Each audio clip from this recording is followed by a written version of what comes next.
Okay.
Hi, everyone. We'll start. I'm going to give everyone a couple minutes. We're still got a little bit of time, but nice to see people's faces popping on the screen. So sit tight. We'll start in a couple more moments.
All right, I'm going to start. As I was speaking to Professor Cohen a little earlier, an email. I come from 500 years of German Jews.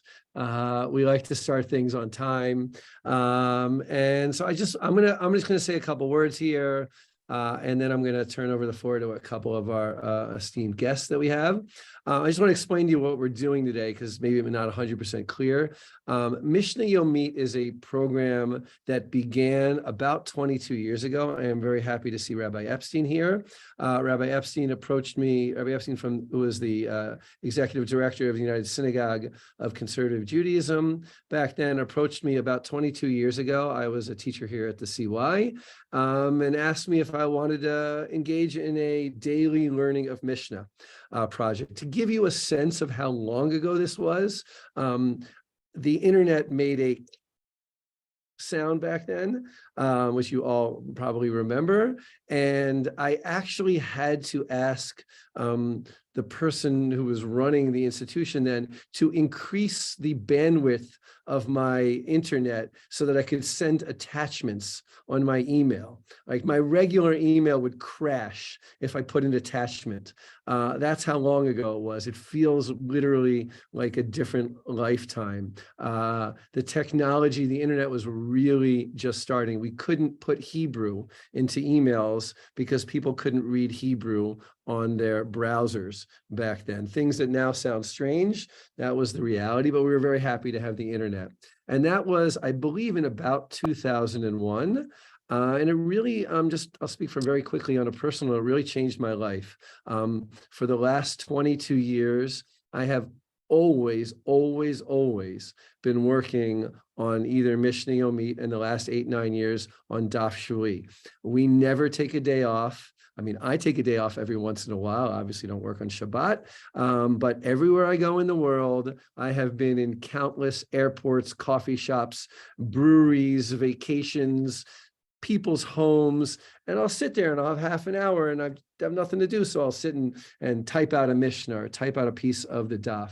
From a very personal perspective, it is like, it's so much a part of my life that I can't imagine what I would do with myself if it wasn't for this project. It's always on my mind, which for those of you, many of you are here, you know what that means because you've also been engaged in a lifetime of learning Torah. And it is an incredible amount of incredible amount of joy to be working on this project. When we started Daf Shvui, our Talmud program about 8-9 years ago, I jokingly said I would be around 95. I haven't worked out the ages yet, but about 95 when I'll finish a commentary on the whole Gemara. And I'm not kidding when I say that I think it's possible. I mean, I don't know how long of a life I'll be blessed with, but I cannot imagine living a moment of my life without continuing to work in this project. So I want to, first of all, thank everybody for coming. This is the second siyum of the Mishnah. So we began in 2001. I haven't been working, I'll be frank, I haven't been working on the Mishnah in many, many years. But this is the second time those who have been receiving the Mishnah Yomit emails have been received. This is the second time they've been going out. And it's incredibly inspiring to think about people out there actually finishing the whole Mishnah. People here know the Mishnah is not an easy text. The idea of learning Seder Torah for 3 years is mind-boggling to me. But people did that. And so for all of you there who participated, you are really, the idea of those people out there in the audience is incredibly inspiring to me. Knowing that I have people who are reading and who are using this material. Many of you are educators, you know how important that is to us. And so I really, from the bottom of my heart, want to thank you for reading and for participating in such an interesting and important project. All right, we have a lot of people who are going to speak. I'm very honored to have you here with us. I want to turn over the floor first to Dr. Stephen Arnoff, who's the CEO of the Fuchsberg Center. Thank you very much, Josh. I'll be brief. I want to thank all of you for coming and reiterate Josh's thanks to Rabbi Jerry Epstein, who initiated this project more than 2 decades ago, brought the project to us from USCJ, and really was the initial and ongoing steward of the work. So we thank you, Jerry, for your efforts. I do want to have a chance to thank Josh, who actually, I think, epitomizes in certain ways what is so surprising, unexpected, and wonderful about Jewish learning. It takes, of course, real determination. So to be able to actually work on a Mishnah in a brewery for Josh requires a kind of discipline that I think our sages of blessed memory would truly appreciate. But in all seriousness, we do so many different things at the Conservative Yeshiva and at the Fuchsberg Jerusalem Center as a whole. And we're proud of all of them. We are particularly proud of this project because it is so deeply grounded in what it means to have a Beit Midrash.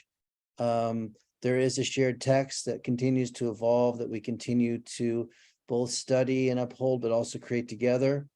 And it is a difficult text, as Josh said, but one that we have in our efforts made much more accessible.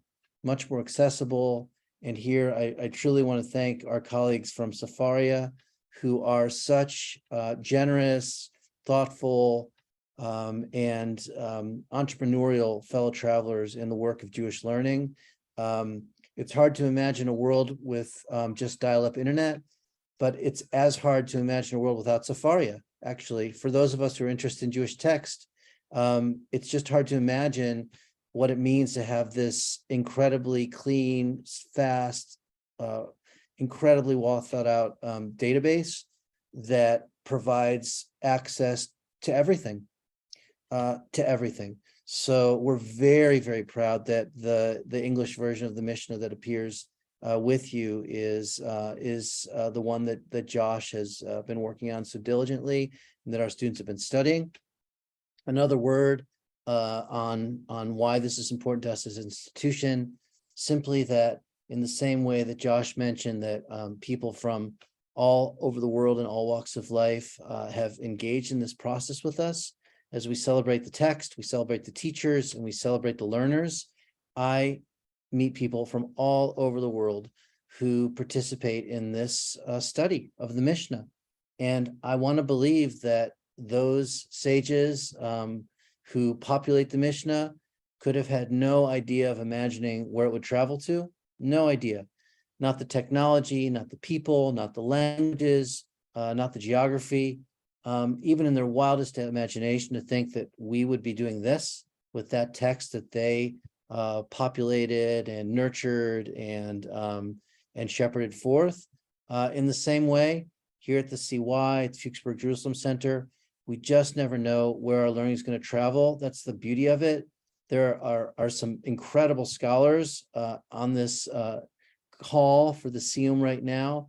Incredible scholars of every kind, new to the game, seasoned members of the Guild of Mishnah learners and teachers. We just never know where this beautiful text is going to travel. So I want to thank Josh, Jerry, our colleagues at Sefaria, and you'll hear from some others who are esteemed guests here, and also to thank our Rosh Yeshiva Joel Levy, who's here in square number 8 by my count. We continue to teach and learn, and we will look forward to seeing you all virtually and in person to do more learning. So thank you so much, all of you, for being a part of this SIUM. Thanks, Stephen. Sarah, since we mentioned, so I don't think Brett's here yet, so why don't you, Sarah Wilkenfeld from Sefaria. So, Hi, thank you. Thank you for inviting me to be part of this very exciting occasion. I appreciated the blast from the past of what it used to be to access texts online, and I'm happy to be here representing the way it works now, representing Sefaria. I'm the Chief Learning Officer at Sefaria, and this is a really great timing for this particular SIUM, as I believe that right around now is probably my 10-year anniversary of working at Sefaria, which means it is also approximately the 10-year anniversary of Sefaria officially existing, which means that it is also the 10-year anniversary approximately of when my colleagues and I started having conversations about how we were going to take this project to the next stage. And it was clear to us that we would need to make significant progress on some important piece of Jewish content, on some important piece of the canon, in order to be able to convince donors, funders, stakeholders that Sefaria was something that could really come to pass. And we conceived of the idea of trying to create a full translation of the Mishnah. There was no good full Mishnah translation online. So even for those who were accessing the internet, and even with the difficulty of accessing it, that wasn't something that was available. And the Mishnah felt like something that was kind of bite-sized. It was easy to break up into small pieces. And so we could imagine doing a crowdsourced project where Jews from, as we saw it, all over the world would contribute their translations. And we set up an interface so that you could type in the translation to one Mishnah at a time. It would pop up a Mishnah for you, and you would just translate it. And we decided to give it a go. And to say that it succeeded beyond our wildest dreams is really just a testament to the work that Josh Culp was already doing in the world of Mishnah Yomit, because all of a sudden, before we knew it, we had a full translation of the Mishnah, and then a few emails subsequently telling us that the work had been plagiarized, because other people were already learning the Josh Culp translation, and they were concerned that Sefaria had taken that translation, and we were able to assure them that we were working closely with the Mishnah Yomit team and with Josh on getting that onto the site. I will say that since that time, right, fast forward 10 years, so Sefaria started with really that germ of an idea. The Mishnah was the first complete translation, other, I think, than the 1917 JPS Tanakh that we were able to put up on the site. I hope that you're all familiar with the site. If not, I recommend you go on and take a look at all the progress we've made. And we now surpass around 600,000 unique monthly users. So that's a big number. And in the last year alone, we've had over 164,000 users engage with our Mishnah content. About half of that is from the States, around a quarter is from Israel, and the remaining of those people come from more than 100 other countries.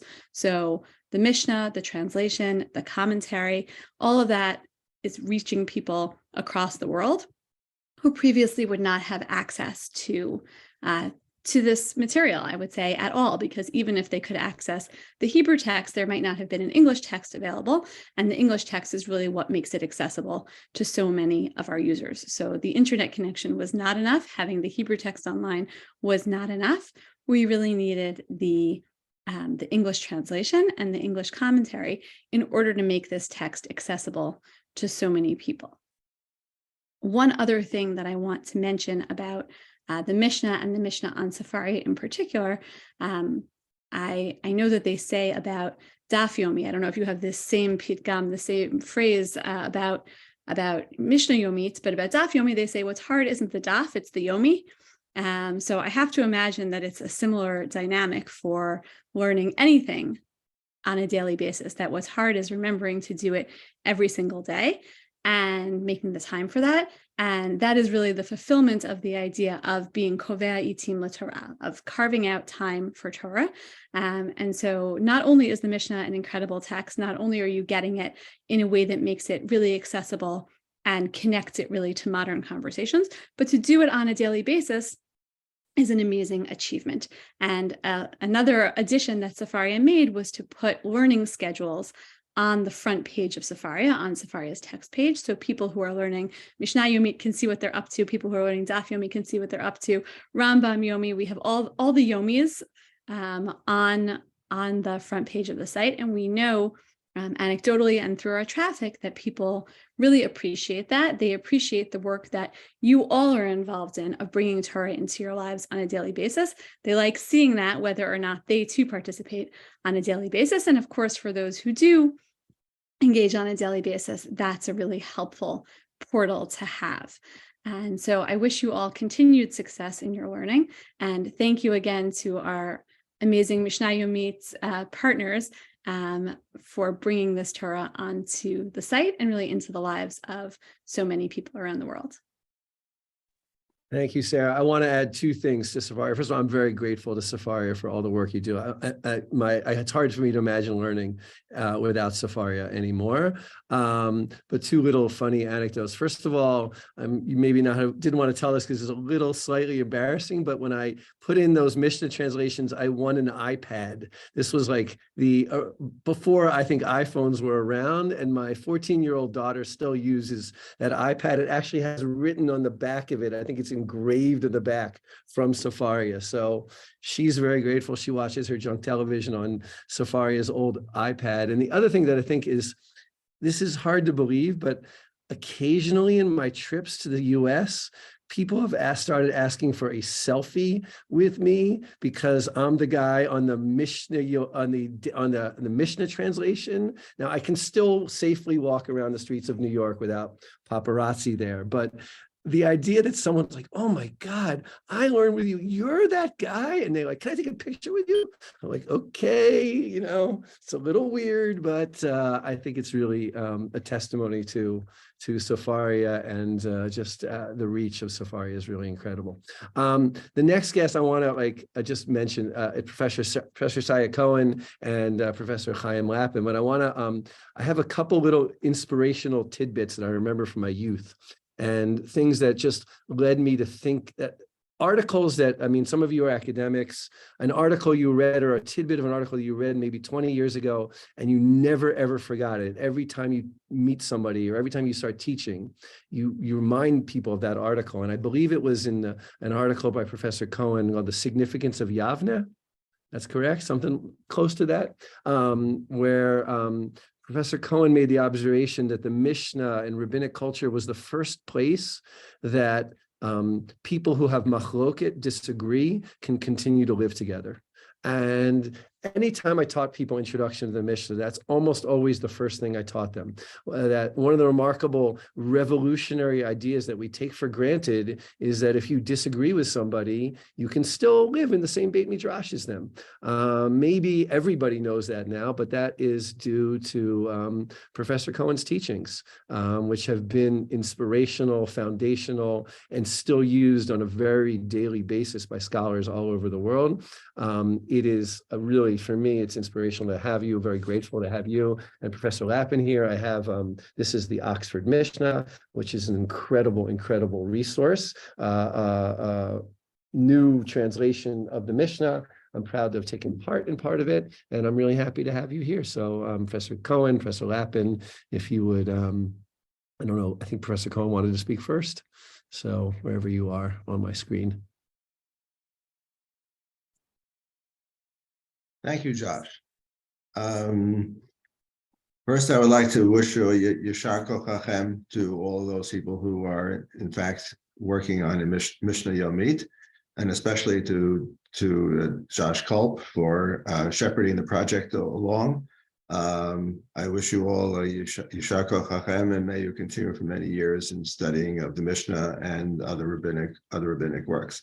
I also like to acknowledge Sefaria, which is a terrific and tremendous resource for all of us in this business, and to thank them for the work well done.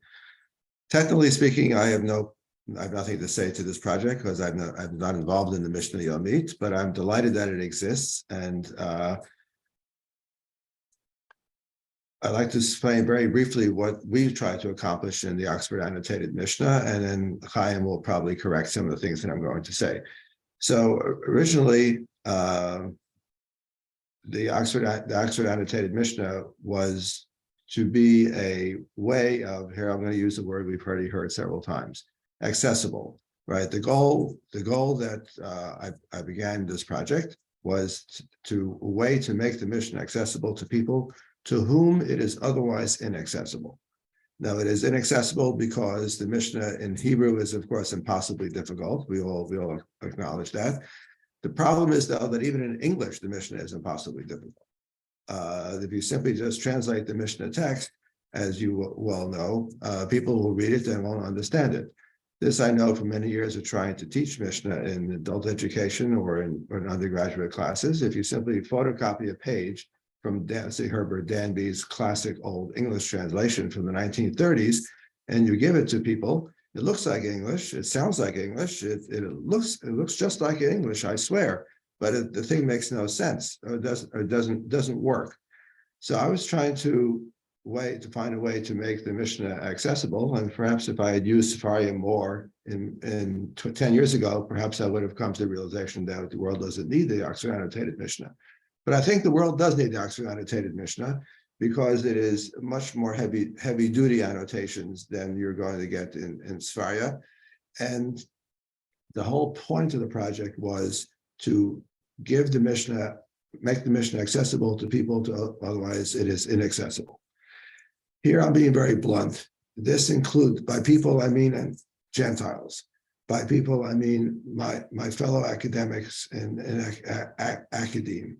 I'm not so much interested in this project, at least. I'm not interested in saving people neshama or increasing their Yiddishkeit, right? That's not the goal of this project, the Oxford Annotated Mishnah. I have no objection if people increase their Yiddishkeit. I have no objection if people want to study the Mishnah to find out what the halacha is. I've got no problem if you want to study the Mishnah in order to understand the Rambam, right?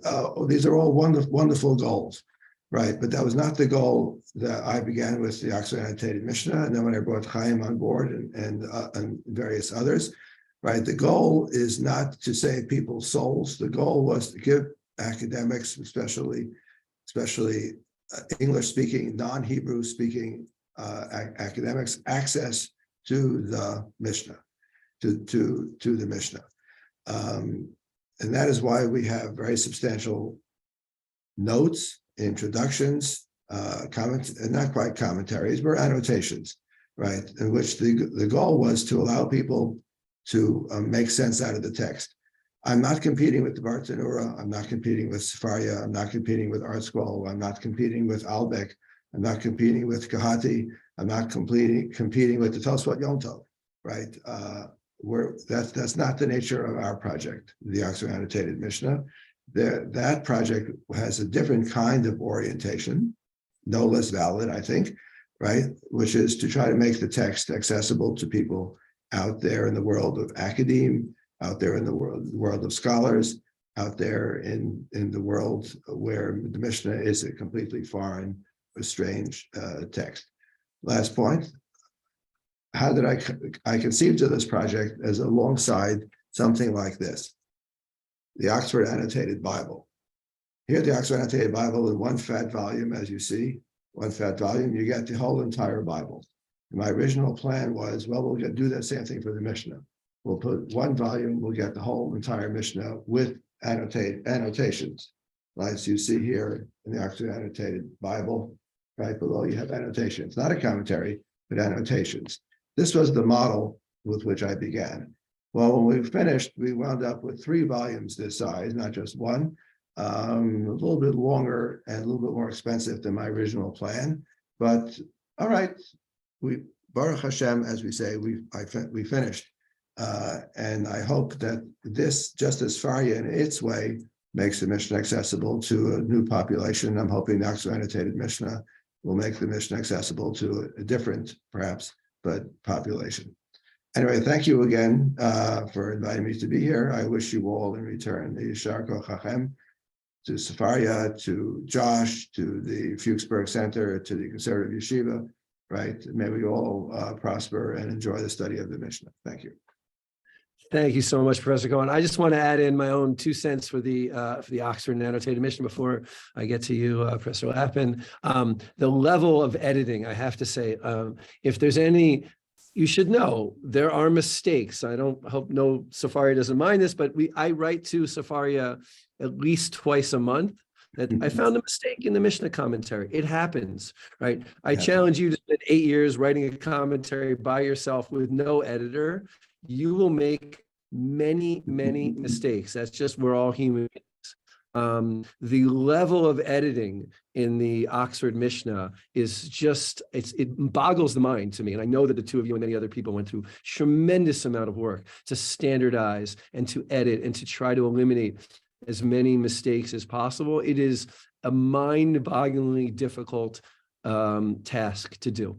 So if you're looking for something with a very high level of standardization and precision and accuracy, it's a remarkable achievement that I'm sure English speakers will be continuing to use, as long as there are still English speakers around. That I can't vouch for, but it is a remarkable work. So Professor Lappin, thank you, Professor Cohen, for your contribution, and Professor Lappin, if you'd like to add a couple.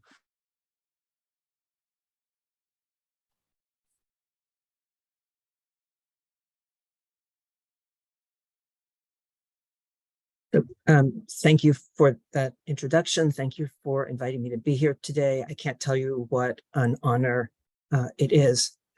Given my own background in education, I've known about the conservative yeshiva and about Josh Culp, at least by reputation, for decades. The Mishnah project, the Mishnah Yomit project, I've known about for less time, but primarily through Sefaria. Coincidentally, I discovered this morning that my son is in the same Eidah Camp Ramah as a daughter of Dr. Culp's, where he's been scholar in residence. So this is my first opportunity to put all those pieces together into one, at least virtual space. This is also an opportunity for me to acknowledge our late colleague and former teacher of mine, Robert Goldenberg, and to publicly thank Shia Cohen, who also knew me as a former student, for bringing me onto this project when it consisted primarily of Masechet Shabbat. Shai and I agreed that he might talk about the goals and I would discuss the outcomes of the Oxford Annotated Mishnah. Working on this project has given me a greater appreciation for the work that Dr. Culp has done most recently, as well as others who've attempted single-person editions and expositions of the Mishnah, leaving aside the classical commentaries, Hanoch Albeck, Philip Blackman, Herbert Danby, Pinchas Kahati, Jacob Neusner, and my own great uncle, Simcha Petrushka. At the risk of claiming glory that we have no right to, in contrast to our predecessors, I think, and Josh just sort of alluded to this, I think our project may have been closer to that of Rabbi Yehuda Nasi, the traditional editor of the Mishnah.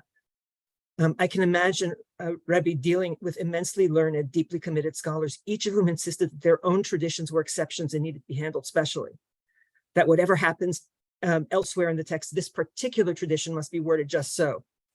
All three of us were contributors as well, but as editors, the job was to balance the arguments of the contributors, the specific content, and most of all, the intended reader. So how did we do? As Shia pointed out, it's sort of hard to say since nobody can afford it in its present format. And in any case, it hasn't been out that long. I do want to say that Oxford has told us they're coming out with a much more reasonably priced paperback edition. One of the readers we had in mind was the Hebrewless academic reader. And for that readership, I think we did an admirable job of producing a clear, annotated, and indexed text. Not that there aren't a few howlers. I confess, and was told publicly by a New Testament scholar whom I respect enormously, that the specific needs of colleagues who work in early Christianity and the New Testament, that is to say, people who work on contemporaneous Judaism at the same time, may have been underserved by this edition, possibly. But our primary goal was the learner, and in particular, the new, not necessarily knowledgeable or even Jewish learner. Because we were all in higher education, we imagined the classroom, but we'd not limited this to the classroom.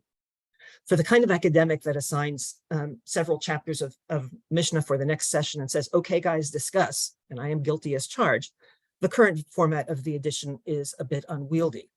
And now we can cue the lament that students don't read today.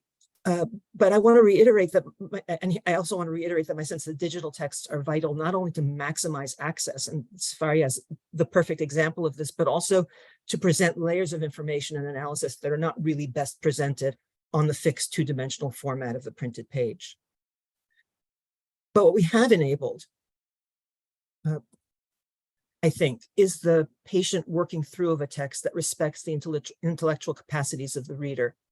The translation breaks the text into sense units, but also provides notes to flag places where the reading or the meaning are uncertain, because they often are. Although we gave quite a bit of leeway to the individual authors, most of us attempted to provide in the annotations a reading that was aware of the traditional commentaries, themselves generally dependent on the Talmud, but was not limited to that. We tried to give the students just enough for them to work through the text, quote unquote, as it is, with annotations to explain what is at stake, both for its modern interpretation and for its traditional interpretation. And they can then bring those readings and understandings to either traditional or non-traditional scholarship as they see fit. My spouse today reminded me that our edition is one single intervention in a 2-millennium process to produce and interpret the Mishnah. No one has ever had the last word, and there has always been room for new editions. Our edition was the work of many scholars whom I thank and applaud, and was involved in an enormous amount of effort. We've tried to make the Mishnah accessible to this generation of learners, and the ideal reward we can hope for is that a future generation of scholars and learners will set it aside someday, because what we really need is a new annotated edition of the Mishnah. Thank you. Thanks, Chaim. First of all, again, I want to thank both you and acknowledge Professor Goldenberg's role in it and all the translators, but also want you to know that you had me as soon as most of us here, despite your audience being non-Jews, probably I think everyone here, or most people here are Jews. So as soon as you said your son was in my daughter's Eidad camp, so that's what I'm probably going to remember the most. I'm going to try to figure out what's his name, first name? Elchanan. El? L. He goes by the first initial L. L. Okay. Well, I'll keep an eye out for him. So, it's always good to know, what little children of scholars are running around in your children's Eidot in camp. Something that piques my interest, put it mildly. I want to turn now to just a couple people. I asked one person to represent some of the people who've been learning with us. There are some people who've been learning with us for a long, long time. And I want to acknowledge two people. I asked Nora to speak, but I want to acknowledge two people. First, I want to acknowledge Howard White, Howard, I think, has been learning with me since the very beginning of Mishnah Yomit, and has been an email partner with me for over 20 years, faithfully sending me corrections, which I encourage everybody to do. If you get a mailing or you see a mistake, please email me. I email Sefaria if it's already up on Sefaria. Even the small things I try to correct, and Howard has been my #1 corrector over the past 20 years. I want to thank him for that. I also see that Yuri is here, who recently really inspired me. Yuri, you're in the Czech Republic, in Prague, right? Correct. Yuri Oh, has yeah? been, yeah, Yuri has been working on translating from the English into Czech. So it's just remarkable to see what people have been doing to make the Mishnah more accessible. People like that kind of work, Howard, consistency and you're taking it into another language is really it's inspiring, and it's really special to be part of such a worldwide project. I asked Nora to come speak here. Nora goes to the synagogue that has been learning together for a really long time. So thank you, Nora, for coming. If you wanted to just add a couple words in here. Oops, you got to unmute. Okay. Yes. So thank you so much for inviting me. As Josh said, I'm part of a study group. We've been studying for decades. I mean, some of us started with Perek Yomi. Then when we finished Tanakh, we went on to Mishnah Yomi, and we were in the first group.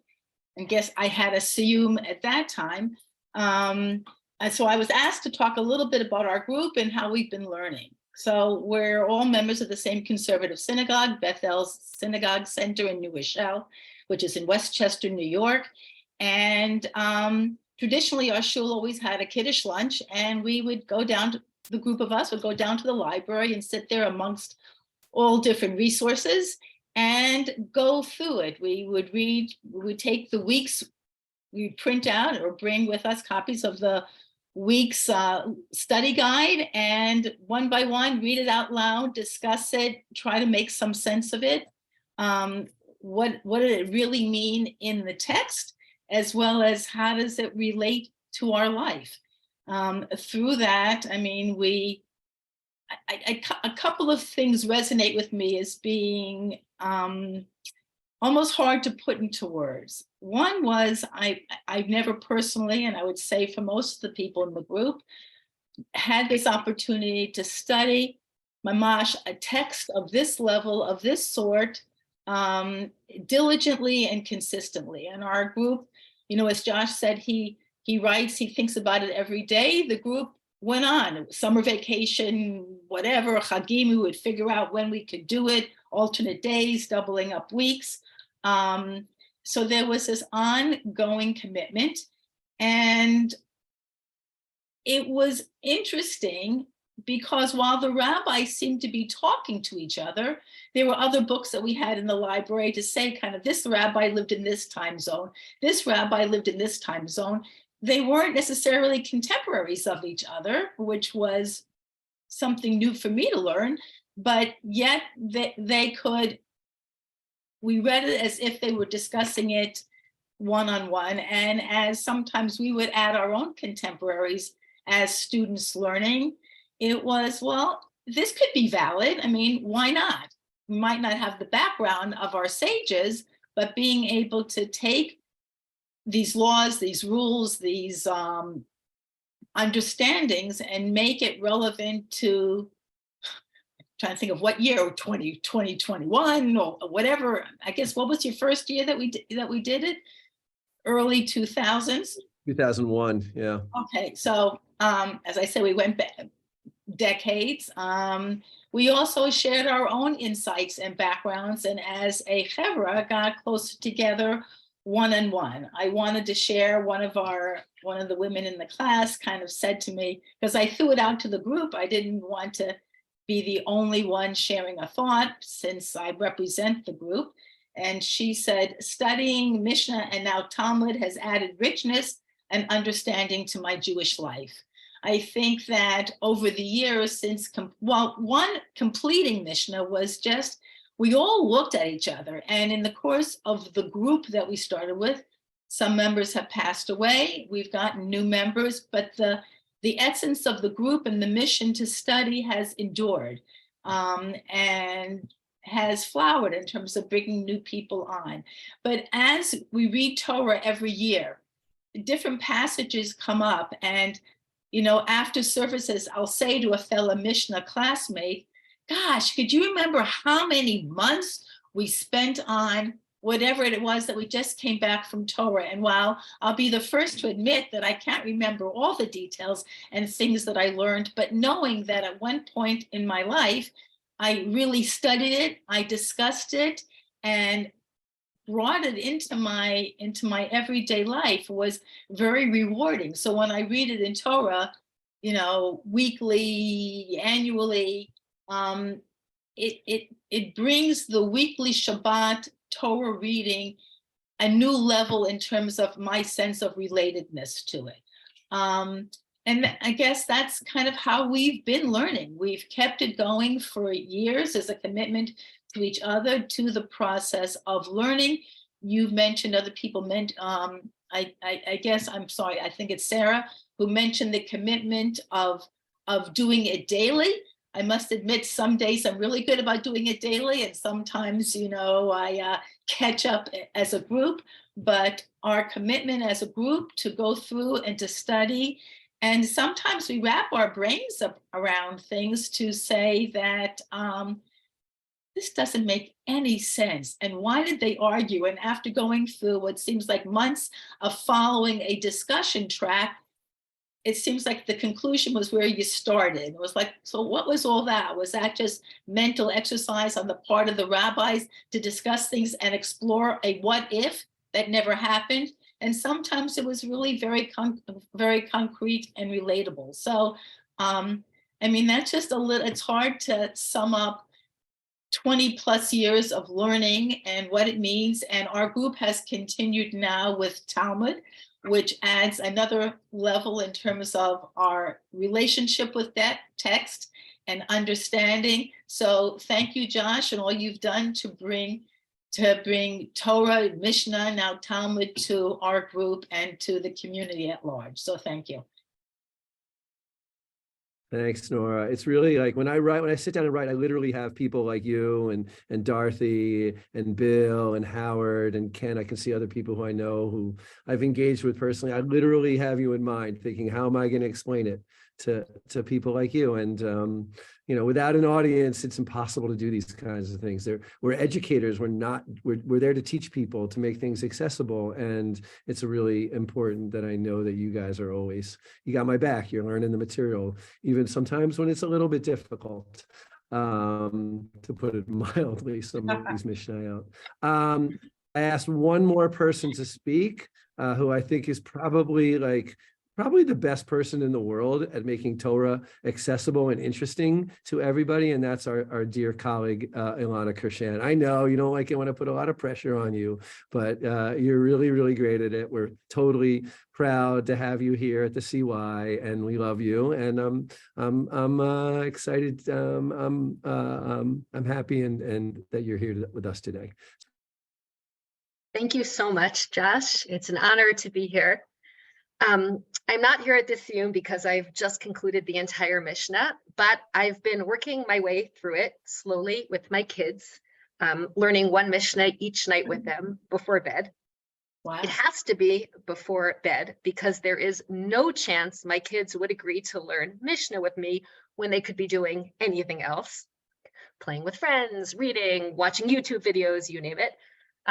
It's only at night when I tell them I'm turning off the light that I have a captive audience, and they agree to listen to me teach them about whether you can trap a scorpion on Shabbat or what happens if you get out of jail on the day before a holiday. I like to think about the fact that this is, in fact, how the entire Mishnah begins, with a late night conversation between parent and child about halachic matters, specifically the exchange between Rabban Gamliel and his sons about how late one can recite the evening Shema when his sons come back late from a party. Perhaps Rabban Gamliel also realized that the best time to engage his kids in a halachic discussion was when they were too tired to run away. Part of what I enjoy about studying Mishnah with my kids is that they anticipate the questions the rabbis ask. My son in particular likes to ask a lot of what if questions. Okay, so you can't write two letters on Shabbat, but what if you write two letters that can combine to look like one letter, like two V's that look like a W, he asked me. And okay, so you can let a non-Jew put out a fire on Shabbat because he's not obligated to keep Shabbat, but what about a pre-bar mitzvah kid like me, he asked me, who's not obligated to keep Shabbat yet, but eventually will be. As you can probably tell from these examples, we're now learning Masechet Shabbat. But really throughout our study, my son's questions have challenged me to think more deeply about the Mishnah's rulings.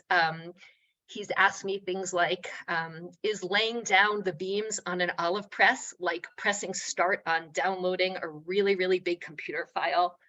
Can you work on Tisha B'Av if you're in the International Space Station or doing Minhag HaMakom?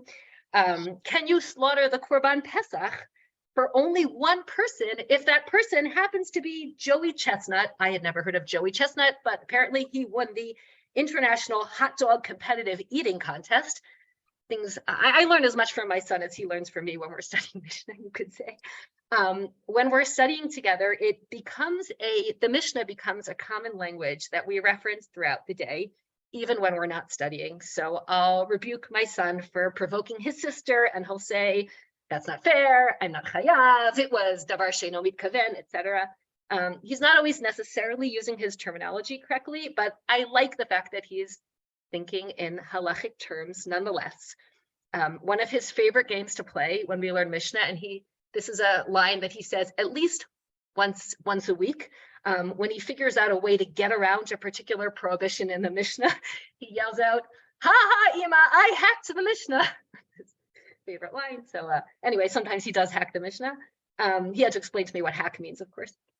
Our study of Mishnah, it's a way for us to connect to one another. I used to read to my children every night before bed, usually classics from my childhood, Anne of Green Gables, Little Women. We went through a lot of books together, but now that they know how to read to themselves in English, they would rather read Harry Potter, The Babysitter's Club. They're not interested in what I want to read to them, alas.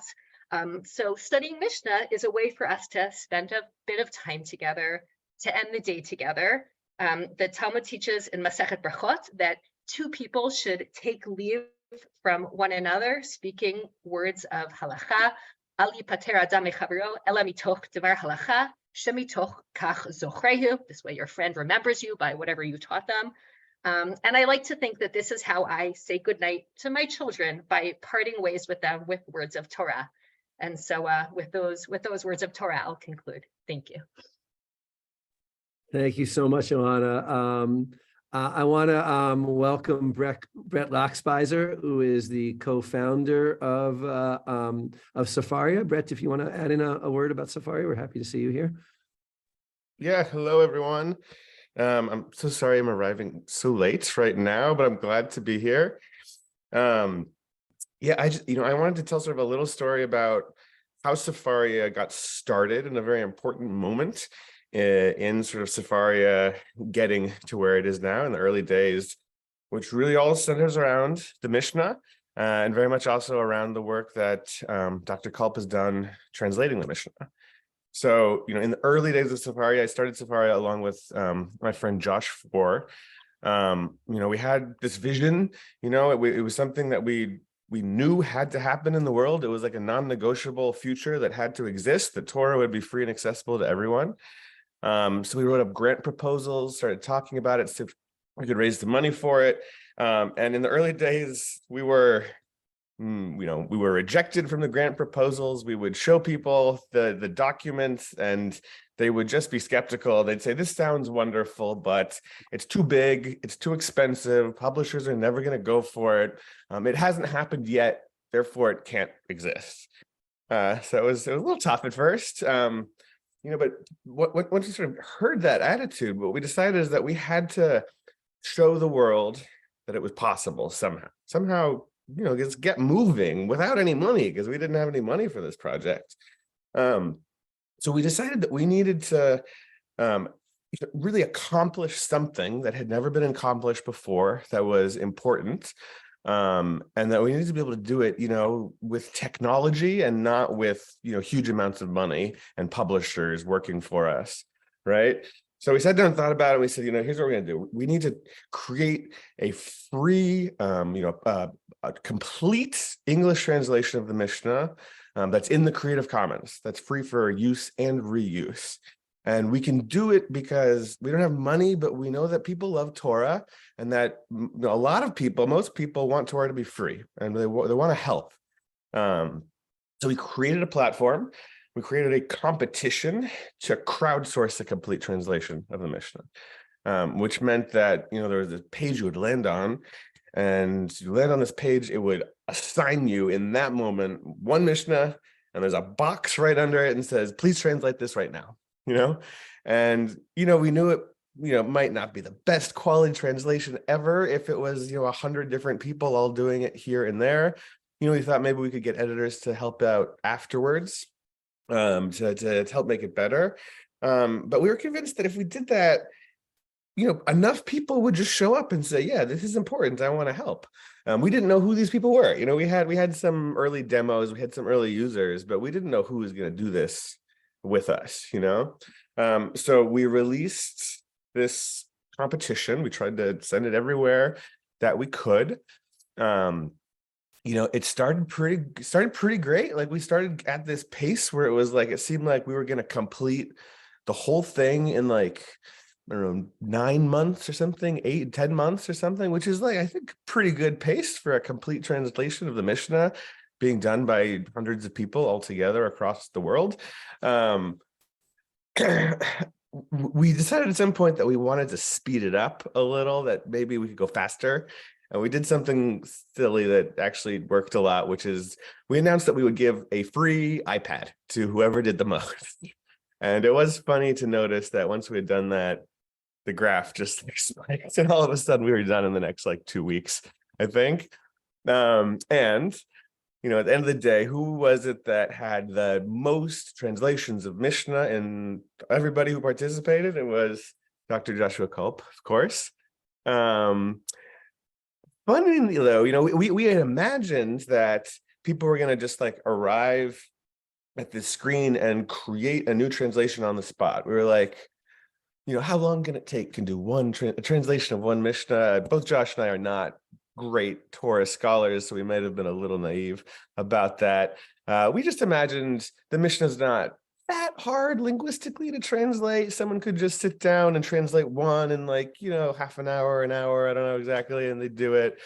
You know, it turned out what Dr. Joshua Culp had done instead was he'd already done it. He'd already translated all of this text. I mean, I don't know if you had a complete, I don't know at that point or not, but you know, you had, as far as I understand, sitting on your hard drive, these your Word documents with great high quality professional translations already done. But by just putting them in that box and clicking submit, what he was doing was releasing them with a Creative Commons license, you know? So he was saying, I donate this intellectual property of mine to the world. And that was the whole spirit of what we wanted Sefaria to be doing, is to say that the Torah in general, Mishnah to start, everything else next, you know, belongs to the world, belongs to the Jewish people, the world at large, and, you know, shouldn't be, you know, behind so many restrictive copyright laws that would stop people from being able to learn.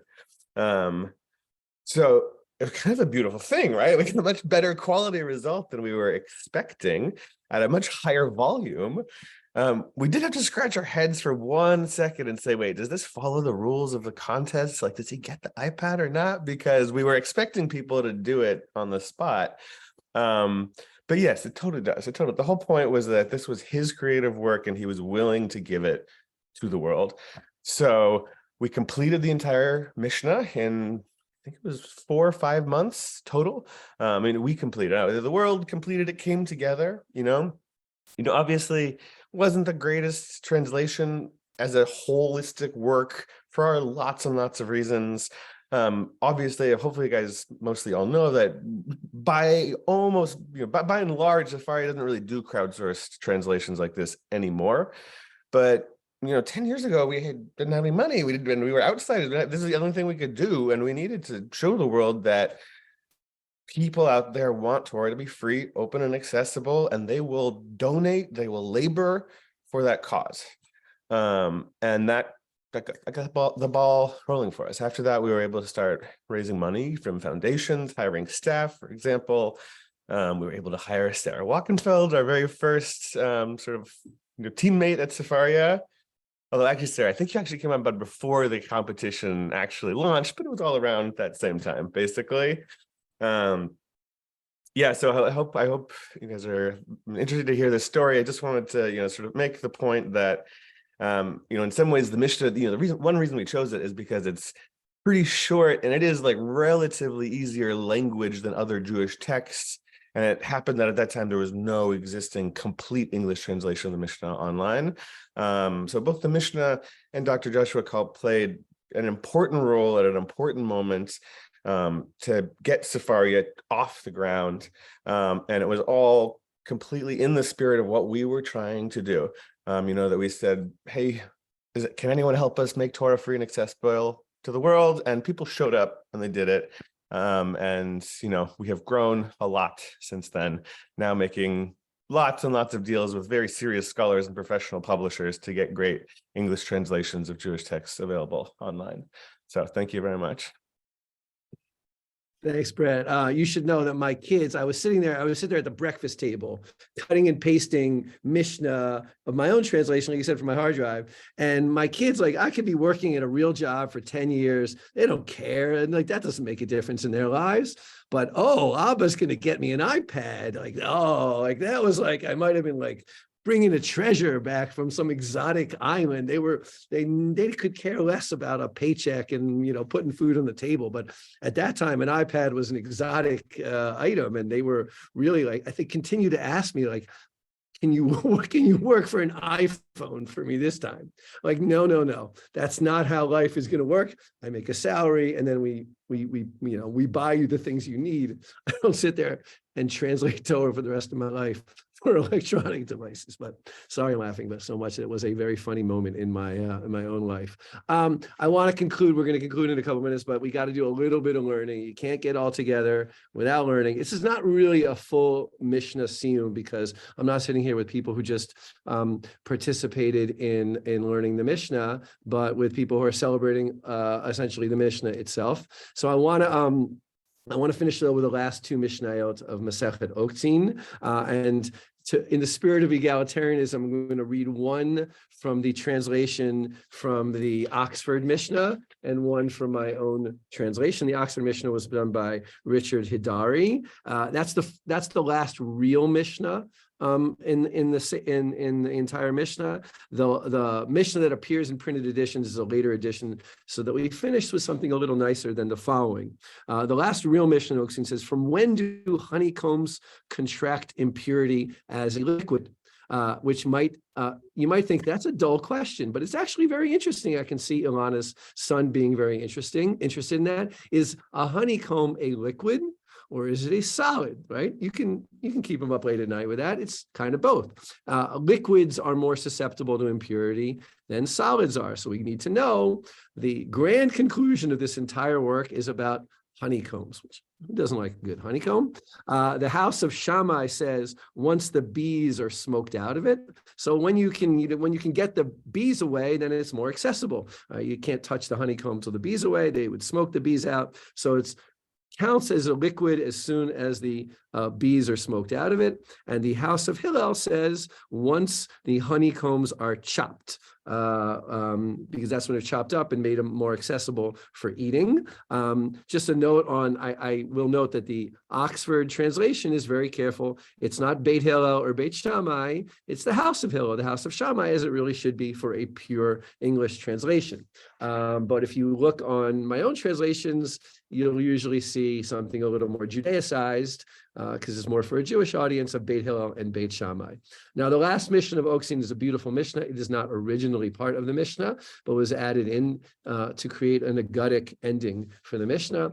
Rabbi Yoshua ben Levi said, in the world to come, the Holy One, blessed be He, will make each righteous person inherit 310 worlds, for it is written that I may cause those that love me to inherit Yesh. The numerical value of Yesh is 310, and so in the world to come, we will all be inheriting, or righteous people will all be inheriting 310 worlds. I can't tell you any more details about those 310 worlds, and I hope that it takes you all a very long time to find out about them, but that's what it is awaiting for you in the Olam Haba.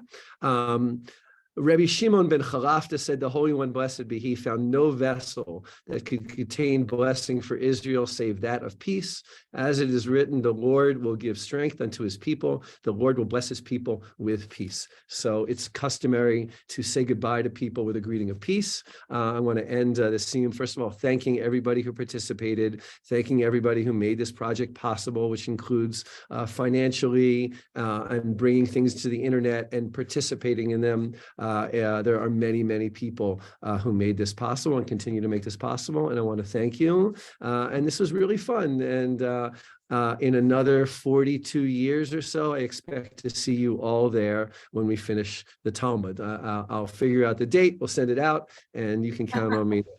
We'll be there in another 42 years or so. So thank you everyone for participating, and have a great week. Toda rabah. Bye everyone.